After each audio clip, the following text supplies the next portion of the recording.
When did you reverse racism? I was driving out of my gated community when this lady jumped off the curb right in front of my car. She was screaming and waving her arms like she was directing airplane traffic. I slammed my brakes and coffee went everywhere. She rushed to my window demanding to know if I lived there. Her face was red and spit flew as she yelled about watching me drive through her neighborhood. Her husband jogged over looking mortified in his cargo shorts and polo shirt. "Karen, please," he said, grabbing her elbow. "This is our neighbor from the blue house." She shook him off and demanded my driver's license like she was neighborhood security. Her pom-pom slippers made her authority act even more ridiculous. Instead of getting mad, I just started laughing. "You know what? Come over for drinks this afternoon. Let's get to know each other better as neighbors." The husband's jaw dropped. That's very kind of you." Karen kept sputtering about documentation while her husband dragged her away apologizing. I drove home sticky with coffee, but oddly amused by the whole thing.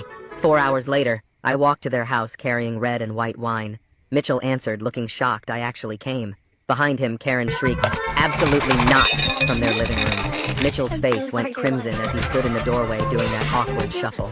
"I'm so sorry. She's not feeling social, but maybe I could stop by your place in an hour?" I shrugged and walked home. Sure enough, an hour later, Mitchell knocked carrying a six-pack. We sat on my porch and he practically collapsed into a chair. "I'm really sorry about this morning. Karen's been getting worse lately. She watches the neighborhood Facebook page like it's her job." We cracked open beers and talked. Mitchell was a software engineer who worked from home and seemed desperate for normal conversation. We discovered we both loved craft beer and hated the HOA rules.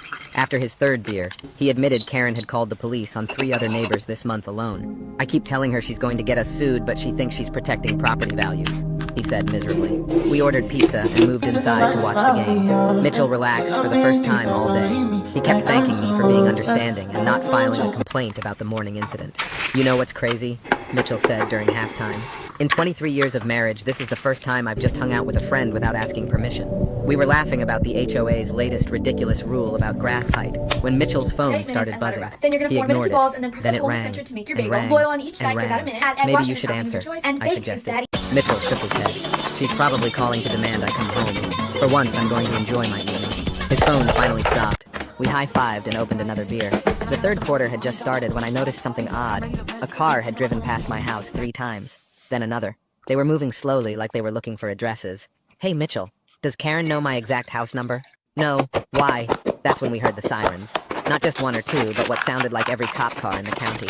The noise got louder and louder until red and blue lights were flashing through every window. All I peeked did was through the boil blinds some and my broth and blood water went and cook my cold. pastina. Multiple police cars had surrounded my house.